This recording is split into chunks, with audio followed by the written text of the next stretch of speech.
Dick Whitman bringing you the weather. And let me tell you, I'm happy to say there's nothing but blue skies coming your way.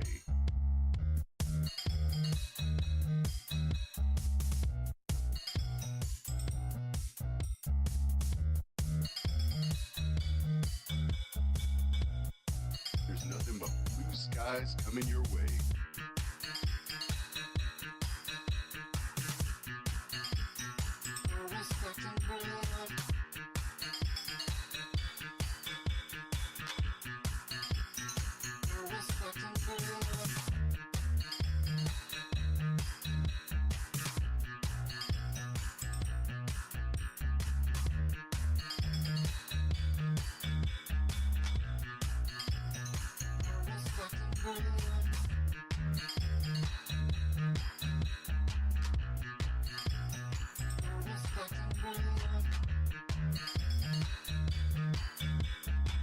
I'm happy to say there's nothing but blue skies coming your way. Blue skies coming your way.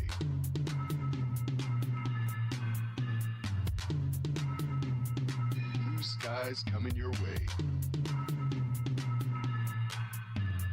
This is weather. Weather. This is weather. Weather. This is weather. Weather. This is weather. Weather. This is Dick Whitman bringing you the weather.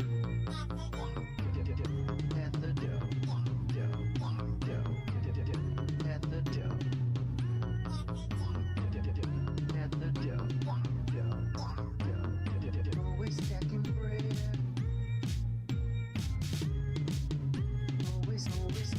bread. Always stacking bread. Always stacking bread. Always stacking bread. This is Dick Whitman bringing you the weather.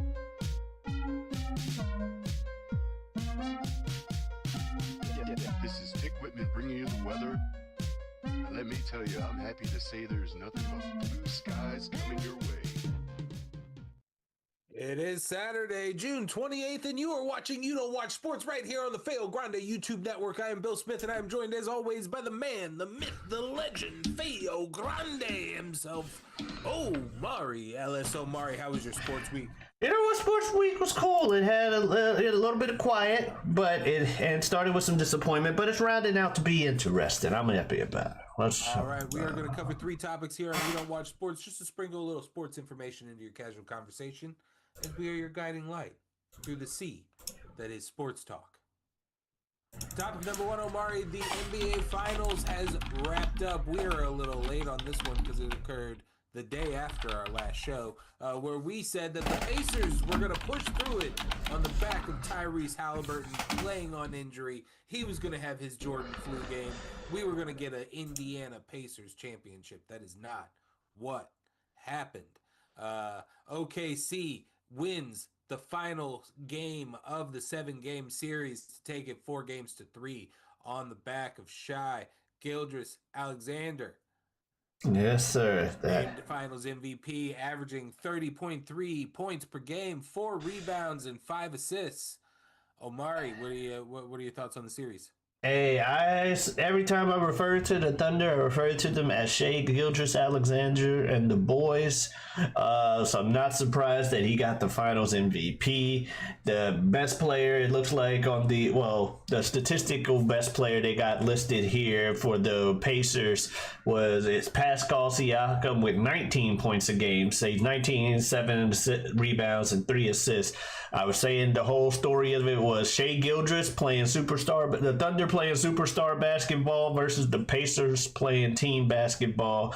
The end, superstar basketball wanted that. So no change to the meta of the NBA in that regard. However, you mentioned the potential flu game, the potential pop-up, let's go back for Tyler Halliburton. However, much like Mr. Durant on the Warriors in about 2018, I want to say,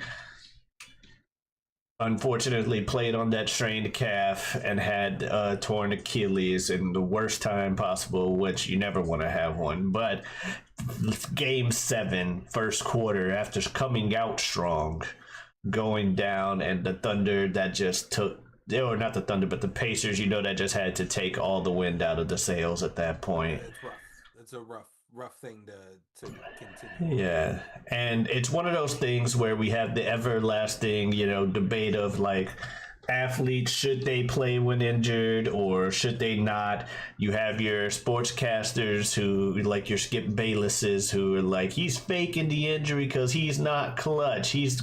That's why he doesn't want to play, because he wants to have an excuse to why his team doesn't win and he's not clutch. And it's like, shut the hell up. You said the same thing about KD. KD had the same thing happen to him. Maybe we shouldn't accuse these athletes of faking. At the same time, there is a degree where it's like, yeah, there's pressure from the team to go out there and play because this is the finals, man. We don't know when we'll get back here. But there's also the players that think that, because we have become such a ring-focused society that, like, hey, if you ain't got a ring, should you have either bothered having a career the last 14 years? Who is you? Oh, those stats are good. Empty calories. Like, no, this man went out there and took the Pacers with nobody averaging over 20 points, including himself, to Game 7 of the fucking finals. Now, there is another thing where some people are talking about. Now, I did see Alex Caruso, the bald-headed guy, white dude on the Thunder. He's now a 2-time champion. And apparently he had a quote saying, "At least I finally have a real championship now." Referring to his other championship being won in 2020 in the bubble with the Los Angeles Lakers.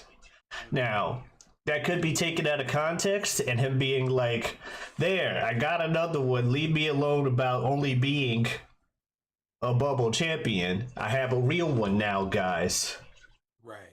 At the same time, some people are like, see, he just proved that no one should take that 2020 championship seriously.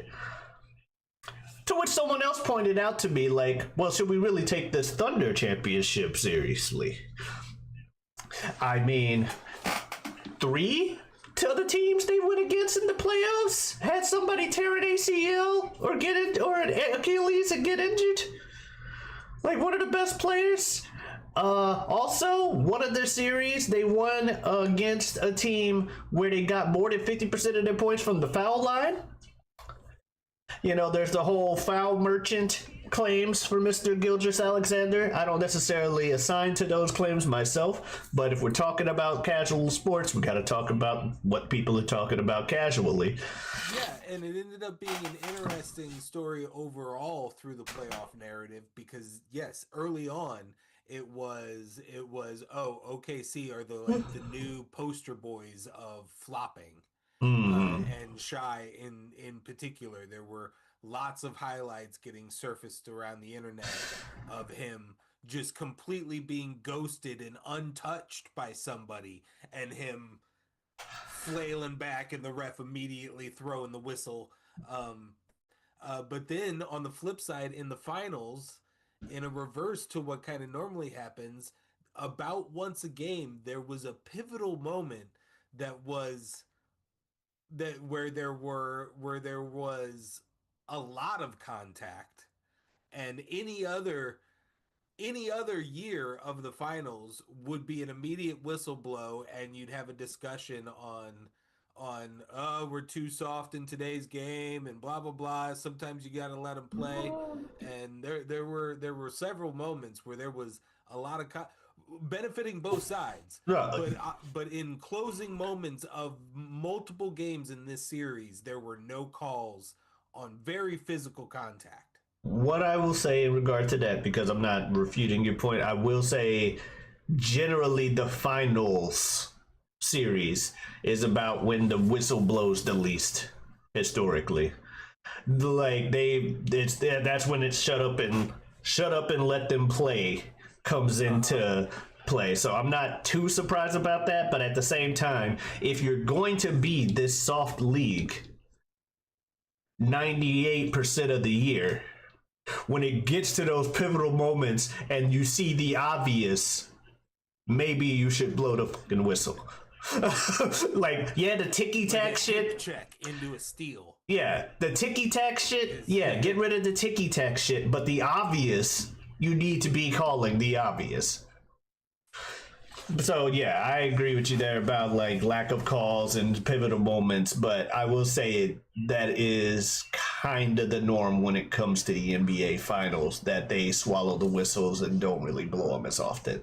Interesting. Yeah, like you said, as a casual, that was the narrative that I was seeing on general internet. Was first the shy flopping, and then second were the look at this scuffle in the closing seconds that led to a victory for the Pacers or a victory for the Thunder 2 nights later. Yeah. Kind of thing. And everybody's least favorite referee, the one who gets his own fucking theme music in Boston, Scott Foster.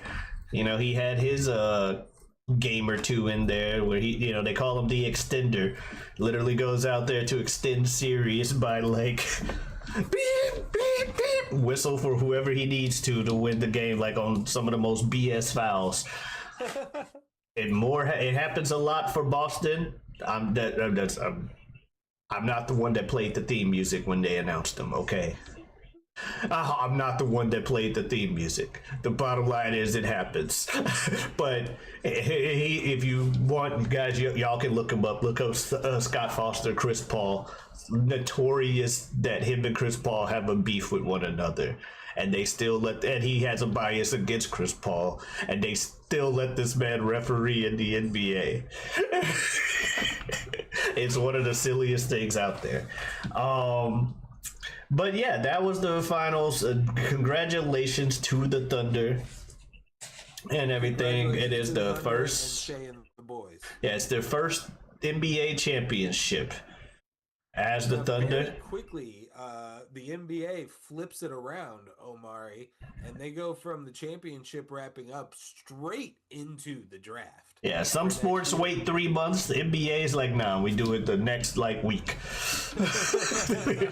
The clock's got to move. We got 82 games. No off season. What's this talking about? No days off. That's right, though. I mean, a D League is gonna start in like 3 weeks. Yeah.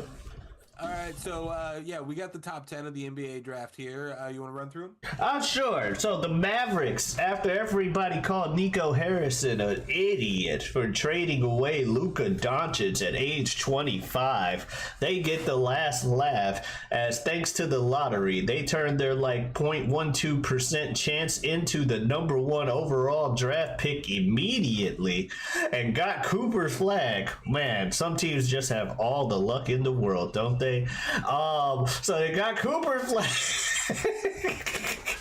Cooper Flag, the obvious number 1 pick in the draft, goes to them. So congrats to the Mavericks. Spurs got Dylan Harper out of Rutgers. Another big name in here was VJ Edgecombe. Con Knuckles, a big man that went to the Hornets. A big name in the draft because no one knew how his attitude would allow him to deal with it was Ace Bailey. He had some teams that, like you were telling me, he had some teams that he was wanting to go to. And the Utah Jazz said, what you want, we're drafting you. And so he got drafted to the Jazz. There was a little... Yeah, he got memed a little bit for having some stink face at the draft. Yeah. And that might be, you know, some applied Yeah. filtering, some perceived emotions by the public, but that's based on his previous comments of places that he wanted to be and places he didn't want to be. Yes. He was pretty vocal about where his talents went. Yeah. However, he got drafted. He went to the Jazz, and he believe he recently came out and said, "Yeah, I'm playing for the Jazz. That's where I got drafted. That's what's happening." Talk publicly immediately after he ended up making a statement today that was like, "I will be reporting." Yeah. This isn't a thing. Yeah. Now another person who I saw the clip of him getting drafted, Colin Murray Boyles. He got drafted 9th overall to the Raptors, and this guy, literally, they cut to him at his table, He's like shaking his head, stands up, and you just see the. Now, it could have been like, yay! That's probably what he said, optimistically, but it looked more like it didn't begin with a Y, it began with an F and ended with a K. So he did not look like he was happy getting drafted by the Raptors, but he's also going to play because it's the NBA. 400 people get to do this out of the 8 billion in the world. I'm gonna take this opportunity if I get drafted. I may be like, fuck, I'm not winning a championship anytime soon, or fuck, I have to move to a cold area, but end of the day, that's where I play. To Ace Bailey, as somebody who just got back from Salt Lake City, it is a beautiful city. It is a beautiful city. Granted, I wasn't there in the winter. True. But man, it is a beautiful city with beautiful people, and he's going to have a great time. Yeah, I think so. And then number 10, the Rockets got the number 10 overall pick. Another story of the draft. They derived Common Malak from Duke, and that pick got traded to the Suns because recently the Rockets traded for Kevin Durant. His next journey. Kevin Durant is on the move again. His next journey goes to Houston. I was kind of hoping, or I thought it'd be funny if his next journey was just returning back to OKC now that they won a championship. But he's going to Houston and he's going to be a Rocket. And they traded him for some other pieces of stuff. But I mean, it's Kevin Durant. Usually the team that gets Kevin Durant is considered the winner in the trade until otherwise proven. Until he abandons your team. My next journey. Man, what is the alternate reality of him and Steph Curry getting along and him staying in Golden State? Or him and Russell Westbrook staying along and staying in OKC. I mean, if that three stayed together, but could Oklahoma have ever paid the three of them? Is that kind of why it ended up? Well, they could have done what Golden State did for a while and said, you know what, we're just going to pay this luxury tax if it means championships. But like Kevin Durant and Westbrook, we talk about the Thunder, we talk about the Warriors blowing a 3-1 lead in the finals to the Cavaliers in 2016. The round before that, OKC blew a 3-1 lead to the Warriors. Right. Which is why people gave KD so much for leaving, because he had those same Warriors on the ropes and then he left and joined them. So they're like, well, you could have kept accomplishing things if you and Russ stayed together. Like, yeah, they got rid of Harden, but the Thunder stayed a dominant force with KD and Russ as the 1-2. And if they would have stayed long enough, they probably wouldn't have gotten Shea, though. Because, no, Shea was traded, if I remember correctly. So they could have. But shoulda, coulda, woulda, didn't happen. So I got a question for you on the topic of drafts, or we thought about a question. What sport do you think, or how often do number one draft picks work out, or what sport has the best number one picks? Okay. Interesting. Because, NBA usually, I would say, because there's only like 5 people on a team, well, starting roster, there's less people on a team than an MLB or an NFL. One person is gonna have a bigger impact to your team, but who knows? So I mean, partially, I think this comes down to what your true value of a player is. Are you this? Are you the I need rings? Like just glancing at the Wikipedia listings, where they highlight personal achievements like All-Star games or Pro Bowls or things like that. At a glance, NFL has it. NFL. I mean that like they have consistent Pro Bowl quarterbacks and defensive ends for a decade. Trevor Lawrence, Joe Burrow, Kyle Murray, Baker Mayfield, Myles Garrett, Jared Goff, Jameis Winston, Jadeveon Clowney, Eric Fisher, Andrew Luck, Cam Newton. That's a string of 10 in a row that, depending on how you value an individual athlete, you can make an argument for successful. How many of them are champions? None. Maybe none of them that I named? No, God, no, none. None. Because Trevor Lawrence went to the Jaguars, Joe Burrow went to the Bengals, Kyler Murray is fading out with the Cardinals. Mayfield took till last year for people to start respecting him.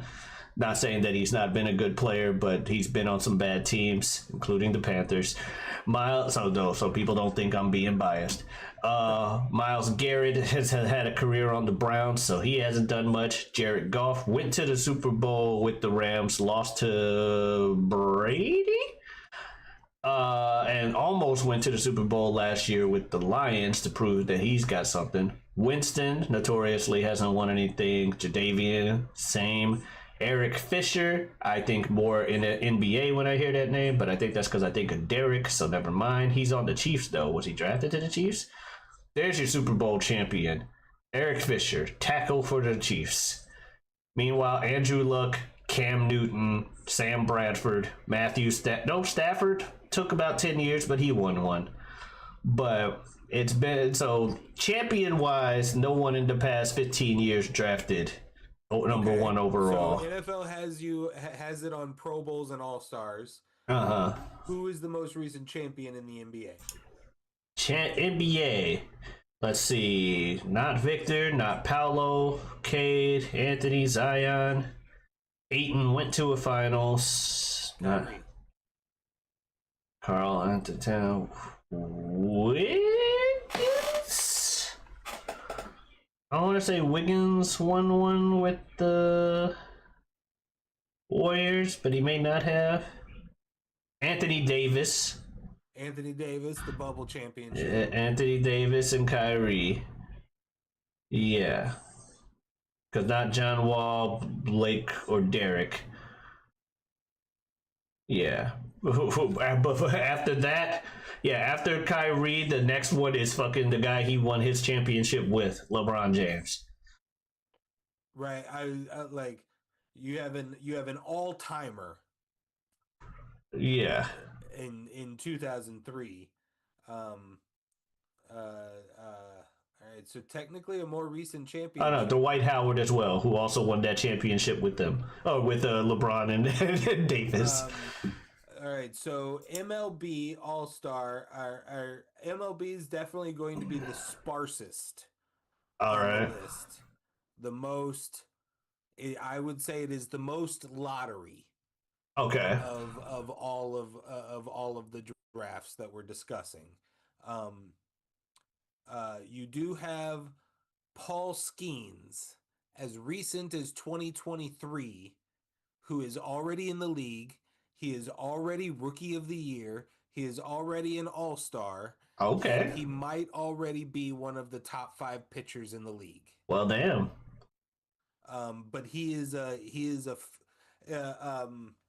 freak of nature. Jackson Holiday is also very young and already in the league, but he's not. He's so far he's just a league average, maybe even a little bit below league average player. Adley Rutschman is already an all-star in the league, but he is again detracting. Dansby Swanson, Bryce Harper in 2010 is a pretty recent generational talent. Yeah. Not quite on the level of a LeBron James. Mm-hmm. But level of generational talent, but I know the rep. He is likely to go into the Hall of Fame. Mm-hmm. And that's as recent as 2010. Joe Mauer is already in the Hall of Fame. Yes, he is. Joe Mauer 2001 is already in the Baseball Hall of Fame. Um, so I would say it's not as far as quantity goes, it's not MLB for sure. MLB might have the best recent greats. Yeah. If you want to talk about the odds of your team's draft pick in the last 20 years being a Hall of Famer, so far it's MLB. But if you're just like odds of being deep in the playoffs and All-Star or Pro Bowl, maybe that's the NBA. Yeah. What's your thoughts? So, like I said earlier, I'm thinking NBA because the ability for one person to affect a team's like success or do something is they make a bigger difference because there's less people. Like, I'm 20% of the offensive players on the starting five if I'm in the NBA, where I'm 1/11th of the offensive players, 10% or less than 10% of the people on the field in the NFL, in theory. Because there's like 50 something players on an NBA team, on an NFL team, but there's 11 on each side, whatever you do, and you still got to win the starting position. However, you brought up a good point, at least for the past 15 years, of at least when it comes to a streak of them at least getting into a Pro Bowl at some point. The NFL does have that.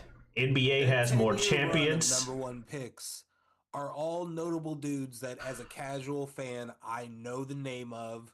I could probably, gun to my head, give you the teams that they played for without looking at this list. No, that's a good 10-year run. The 2021 to 2011 is a good run. If I look at the same span, although he doesn't have the trophies, which we bring him up too often. But LeBron had a recent quote where he was just like, "Man, sometimes it really sucks because that is a team accolade, and they attribute it to one guy." Yeah. Like, the discussion is how many rings does this guy have, and it's a team. Like, you have to have a team to do that. But Cam Newton is a generational talent. Yes. And his whole career gets ignored because of one moment in a Super Bowl. Yeah, it's unfortunate, and a not fun end. Yeah. Like a not fun last almost 4 years. Thanks, Steelers. Like that's. Thank you, TJ Watt. But NBA, I will say, while not the same streak of all-stars, two of the people on this list for, like, let's say that same 21 to 2011 span, Markelle Fultz, DeAndre Ayton, maybe not all-stars, but that is something that's like voted on. Still notable names while they were playing. Anthony Bennett, though, that's definitely a break in the streak. So I can't say anything too positive about like his play. So streak wise of all-star players and strong talent, like it, they make an all-star pick. Yeah, your team didn't win a championship, but it wasn't bad. It wasn't a bad choice picking this dude. Mm-hmm. That's all you can really hope for, is someone who actually plays well. I mean, as far as consistency, I mean it's both NBA and NFL, because once you start scrolling, then you start hitting Hall of Famers like pretty quickly. By 2004, you got Dwight Howard starts your Hall of Fame list on the NBA. You got LeBron James, who's an active playing Hall of Famer. Yao Ming, Tim Duncan, Allen Iverson, Shaquille O'Neal is on this list. David Robinson, Patrick Ewing, Magic Johnson, Bill Walton, Chris And Webber, some of the greatest of all time are on this number one pick. Akeem Olajuwon, Magic. Then when you pop over to NFL, you have, I would say probably in 2004 is the first one that I'm seeing where it's Eli Manning, who is probably going to be a Hall of Famer at some point, I would assume. Yeah. You got Peyton Manning already in the Hall of Fame, Orlando Pace, Troy Aikman, Bruce Smith, John Elway was a number one pick, Terry Bradshaw, O.J. Simpson, Bo Jackson, you know. Well, how is Bo Jackson not a Hall of Famer? How What? is Bo Jackson too short a career, man? Too short of a career on both sides of the ball. I'm not sure. I don't think he's Hall of Fame in MLB either. Yeah, and then I would just say it's a little more sporadic in the NFL because for every Peyton Manning, there's a Jamarcus Russell or a Sam Bradford. gun to my head. I'm going with NBA. Yeah. Because of how those Hall of Famers end up stacking out. Yeah, I will agree with that You one. start getting all of the greatest of all time other than Michael Jordan. And who got drafted above Michael Jordan? I want to say that Hakeem was Olajuwon. That was the Olajuwon year. Because it's one of the more... Michael Jordan was drafted number 3 under Sam Bowie. Sam Bowie. Sam Paul Bowie is an American former professional basketball player. He was 7'1". Oh, that's why he got drafted ahead of Mike. Ended up racking over 5,500 points in his career. It's not bad. 800 rebounds. Yeah, that's not... 900 blocks. He's not Okay. in the Hall of Fame. Yeah, or doesn't look like he got an all-star either. Or Michael Jordan. He ain't in a Warner Brothers movie. Yeah, he's not even the tall dude they picked for Space Jam. The tall white dude they picked. They picked some other Alright, dude. Amari, we've spent a lot of time on this one. Let's run into topic number 3 and blast through this real quick. Happening right now as we're talking, WWE Night of Champions over in Riyadh, Saudi Arabia. We have some matches. Let's run through them. Omari, Sami Zayn is facing Karrion Kross. Karrion Kross gets onto a PLE. The fans are chanting for Karrion Kross. I've seen some videos online, and there is a lot of support for Karrion Kross, even in Saudi Arabia against Sami Zayn. You never know how it's going to actually happen in the arena once the music starts playing. But what do you think about this momentum for Karrion Kross? Do you like it? Took long enough. I ever since I first saw his entrance back in NXT with the Scarlet and the Fall and Pray whatever shit going on, I was a fan because I liked the presentation. Like, I think I've spoke numerous times on this channel. If your entrance is one of those things where I don't want to fight this dude, I'm gonna like that character at least to some extent. And I think his like recent, work shoot or maybe shoot promo about like how he hates how people who put in their time don't get enough attention, blah blah blah. That worked out for him. So I think it's good that he's at least getting this opportunity. Do I think he's beating Sammy? No. But I've always enjoyed the presentation because if I'm here ready to fight somebody and theoretically I don't know what I'm gonna fight, and here comes this lady out here with just like talking about the end is here. Wait, what the fuck are you talking about? Fall and pray. The fuck, got some fucking guy that's got his own herald coming out here? No, that's terrifying. So I like the presentation to it. But And Sammy is a guy who can lose. He is, but like you mentioned, he is in Saudi Arabia. If there's he's not from Saudi Arabia, but he's heavily favored by the Saudi Arabian crowd. Yeah. And generally, if there are pay-per-views where the crowd kind of sways what WWE is gonna do, it's the Saudi Arabian ones for reasons that I'm sure everyone knows. That's why I think Sammy wins this one, but I don't think it ends whatever. I think Karrion still comes off looking good in this because he is a solid wrestler. Sammy can make anybody look good. I think it comes out well. The benefit of the Karrion Kross character and what he's been doing recently in his behind-the-scenes vignettes and stuff, or backstage pieces. If Sammy wins this match by going to a more violent place, Karrion Kross wins. The character Karrion Kross wins this match. He pretty much adapted or absorbed the Bray Wyatt effect. Yeah. Of he turns your character. Like you don't come out the same person when you fight him or deal with him. Mm-hmm. So, like you said, he can lose. Both of these people can lose and still be the same fucking character. Yeah.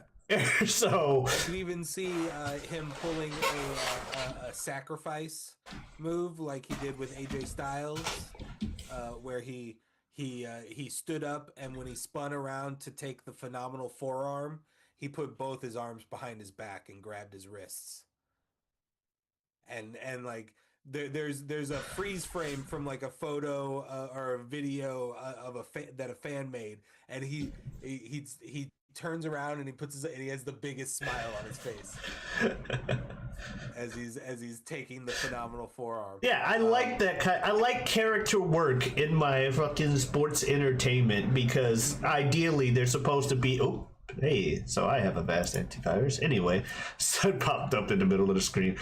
But yeah, I love that kind of stuff because that is the idea. They're supposed to be characters on a show about a wrestling show. And we keep going to this breaking the fourth wall kayfabe recently. That's kind of annoying. Let people be characters. So yeah. All right, let's see. Night of Champions. Let's do one of the two championship matches. You have the U.S. title on the line. Jacob Fatu is facing Solo Sikoa. This feels like the start of a feud, not the end of a feud. Maybe bleeds over into SummerSlam. I feel maybe like you can't take the belt off of Jacob. Yeah, I'm about to say maybe, but I still see Jacob winning this because what they've been doing with that guy, and I don't see Solo. Like Solo, Jacob Fatu looks like what they initially thought they were gonna do to Solo, and then they decided to make Solo more of a comedy route because they got Jacob Fatu. Mm-hmm. So I see Jacob winning this. We have a street fight between Rhea Ripley and Raquel Rodriguez. Now, assumption is Rhea Ripley wins this, obviously, but it's curious. I don't know what they're doing with Rhea Ripley right now. Letting her destroy Raquel Rodriguez to keep her distracted from the title picture. Yeah, I guess, but she's also not lined up for a title match in SummerSlam now because she's not in the Queen of the Ring picture. But I guess, anything can change. It's wrestling. But I could see it. I could see Raquel winning this with the street fight stipulation. I could see Rhea taking a big spot or an assistance from Raquel Rodriguez, or not, sorry, Liv. From Roxanne Perez. Oh. Especially with the pivot now of Liv Morgan being injured and out for a while. And you have this Raquel Rodriguez thing. If you're going to try and cement her in character with Raquel, helping Raquel beat Rhea Ripley. That would be nice. That would be the character of Raquel Rodriguez would immediately love Roxanne Perez. Yeah. which would make things very interesting when Liv Morgan returns. True. So I'm just thinking for an entire Long-term picture. long-term story of now, like, you know, of kind of refresh the Rhea versus Liv feud with it being Rhea versus Raquel and Roxanne as opposed to Liv and Roxanne, giving Rhea something to do for a few months, culminates in SummerSlam in a tag match with somebody big and famous, Yeah. or at Evolution, I don't know. Exactly. That coming up as well.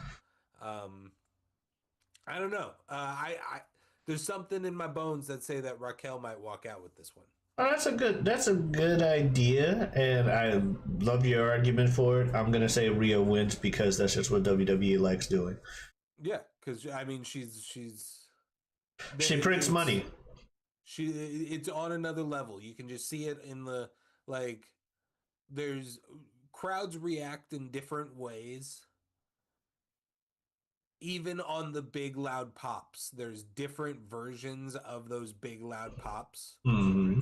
And hers is almost like an obsession pop. It's shrieky. It's, oh my God, it's like, we get to see Rhea Ripley. Like, Cody, it's like, oh, we love Cody. We love Cody. Oh, yes, yeah. Cody. You know, Jay, it's, yes, we love eating and we love dancing, and this entrance is so fun. Rhea, it's like, oh my fucking God, Rhea Ripley. It's intense. Yeah, it would make sense for her to just go out there and win this. Yeah. Queen of the Ring finals, Omari. We got Jade Cargill versus Asuka. Oh, this is the finals of the tournament? This is the finals of the tournament. Whoever wins this will be Queen of the Ring. And face their brand's champion at SummerSlam. So right now, as the cards stack, you would have Jade Cargill facing Tiffany Stratton at SummerSlam, or you would have Asuka facing Io Sky at SummerSlam. I'll answer for you initially and say, to me, the obvious of choosing the matches would be Asuka versus Io Sky. Yeah, that's what I would Clear want. and present, but the Money in the Bank holder is currently mostly a SmackDown superstar in Naomi. Yeah, and I thought the champion on SmackDown was Bianca. No, That's it's so Tiffany Stratton. okay. She So just had actually an incredible match with Nia Jax. They just had a last woman standing match last night on SmackDown that, no joke, was a very good match, and it's a Nia Jax match. I would recommend anybody to go out there and just check out the whatever it is, the 12-minute clip of it or something. It was a very good match, and I think it was intentionally it was there to establish Tiffany as a serious champ. That's cool. Yeah, I no, the Naomi, like I knew about the for lack of a better term, the black on black violence thing going on with Naomi, Jade, and Bianca or whatever. So there's that whole big storyline of Naomi hates Jade. So I initially was just like, well, Jade's winning this. I also would be real interested in seeing an Asuka versus Io match. That's like dream match territory for Yeah. a lot of Yeah. for an entire country and for a big segment of WWE fandom. Yeah. So, but WWE doesn't give the people what they want, which is crazy because I also do like Jade. I mean, she was one of my overall draft picks when we did the draft thing last year. Like, my first or second pick was Jade Cargill. So, I'm going to go ahead and pick Jade winning this. But, damn, I wouldn't be mad either way. I want Asuka, but I agree with you. I think it's Jade. They've been making some silly decisions recently, and I feel like a Jade win of Queen of the Ring would signal too much that Naomi will be cashing in her Money in the Bank, because of Jade Cargill versus Tiffany Stratton. Like, Jade is going to get booed, and I don't think they want to do that. Well, apparently she's getting booed in Saudi Arabia, and so was She didn't get Bianca. booed, it was crickets. Oh, I heard they were chanting, well, Twitter, but I heard they were chanting like slurs and stuff at her and Bianca over there. I thought you were referring to specifically last night. Oh no. She came out last night, and she came out to crickets, and Asuka came out to a giant pop in Riyadh. To do their in-ring face-to-face Yeah. moment pre this match. If you try and do a face versus face thing with Tiffany Stratton, Jade Cargill is getting booed. And I don't think they want to do that.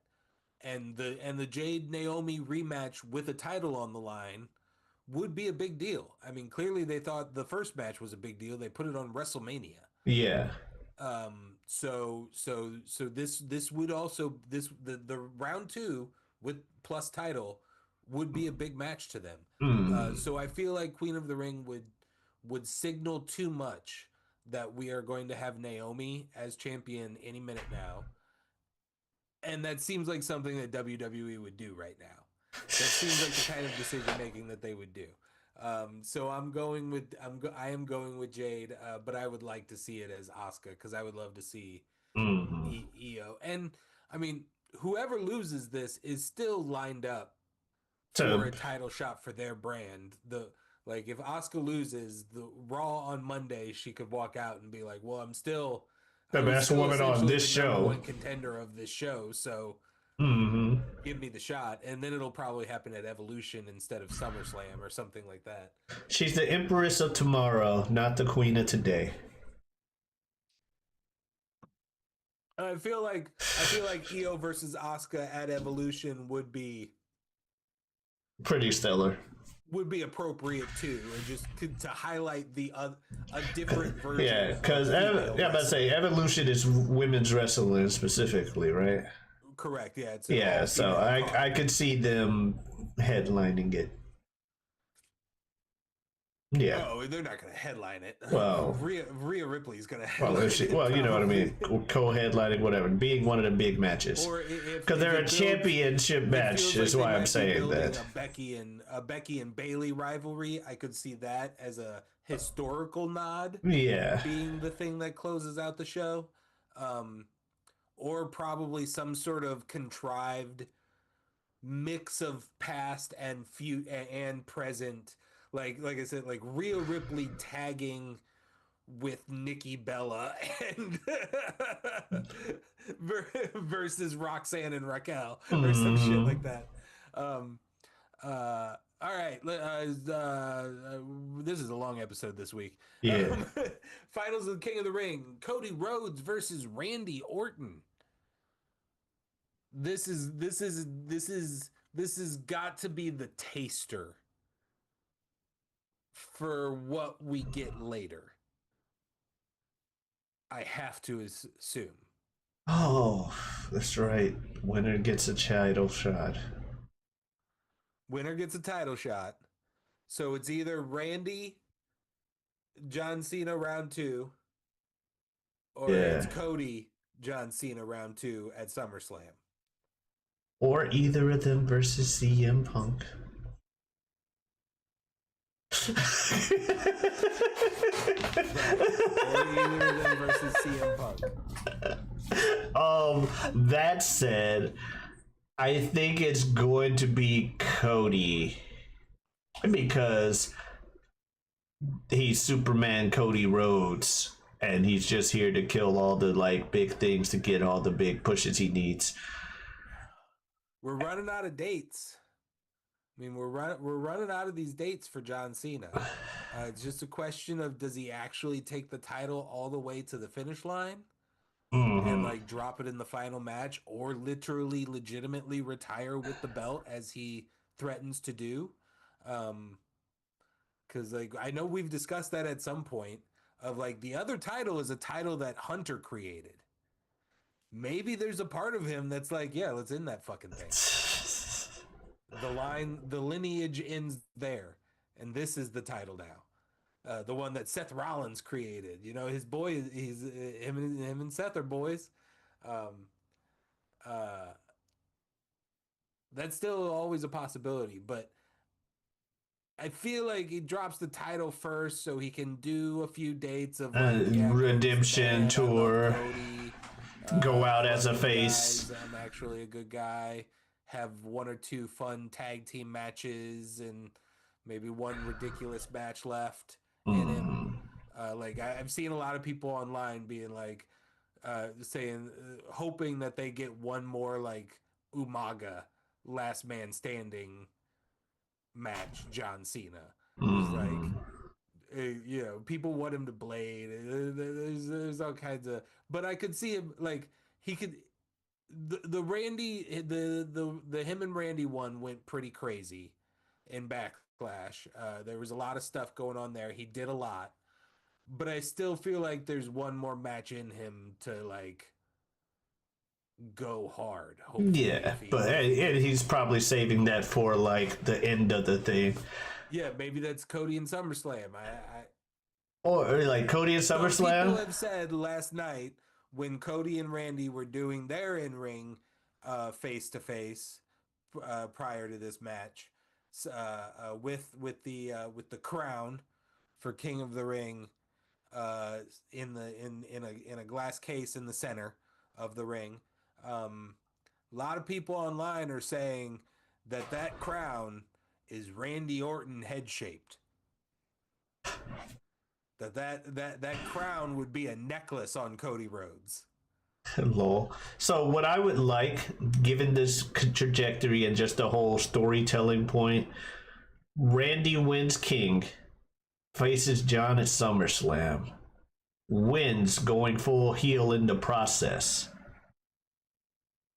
Cena now trying to, you know, go out like the champ is, you know, here trying to, that's where he tries his redemption tour. His final match is this all out big battle against his worst nemesis of all time, Randy Orton, you know, and they ended with that kind of hard, big, bladey, you know, deathmatch style shit. But instead of never giving up or whatever, Cena just can't do it anymore. He's the face, everybody's behind him. They think it's gonna be it. Let's go out, Cena, you know. Let's go, Cena, please. You've done this so many times over the last 20 years, but age has caught up with him, and he can't lift 300 pounds anymore. Or whatever his, like, silly thing that, yes, it is him a sign of regression, but for the normal folks, it's still a ridiculous amount that he's lifting. You know what I mean? That quote of his, yeah, I woke up one day and I couldn't bench 350 anymore. And I'm like, damn, I'm getting old. Cool, man. I can't bench 150. But you know what I mean, like Superman finally can't do it, goes out on his back like the traditionalist company man he is. I would love to see that. The only thing that makes me feel like that's an impossibility is I'm holding right here my souvenir. I was there May 10th, 2025, Backlash St. Louis. One last time. One last time. It was part of the marketing. So I'd like to take you back to, I want to take you back to 2013 or so.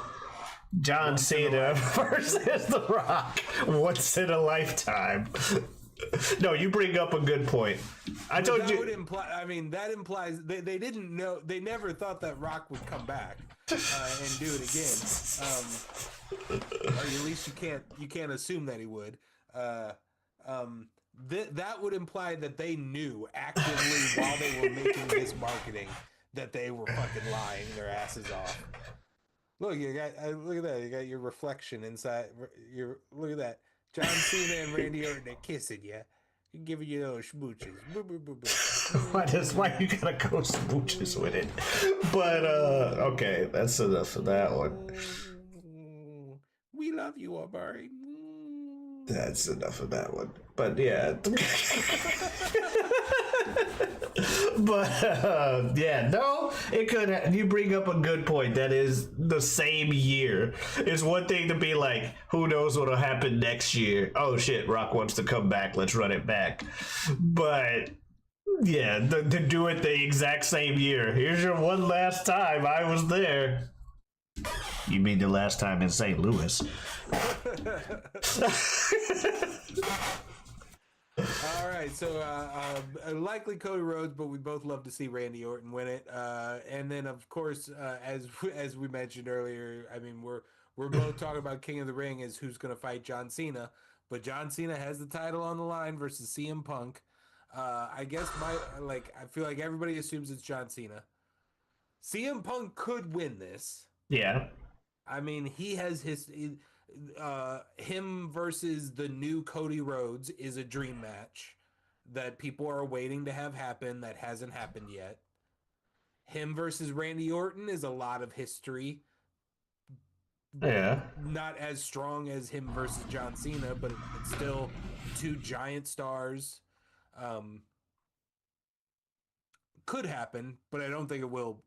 It's more of like, will this be a really solid match that John Cena wins and it's a piece of his face turn into going the other direction on his way out?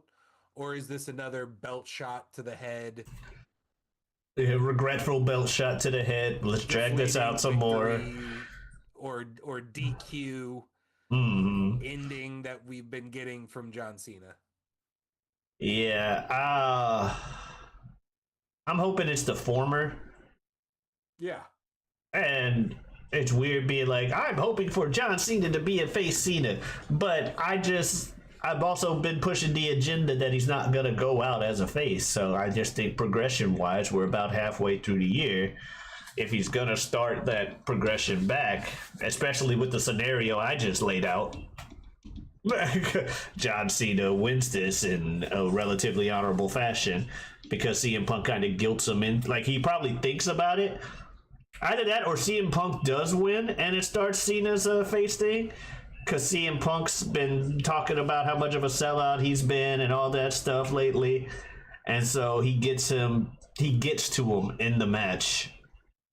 And Cena makes the good guy decision, and that's why he loses. Because that's the message we like to tell kids. Good guys lose. I thought that Punk getting the pipe bomb put onto him last Friday and then him not making an appearance on Raw on Monday, I thought there was still a possibility that last Friday was the engineering of a turn. That we were going to do a CM Punk heel in this match and John babyface. And also there was the factor of the whole Saudi Arabia aspect of how will Saudi Arabia receive CM Punk because of past comments. Turns out not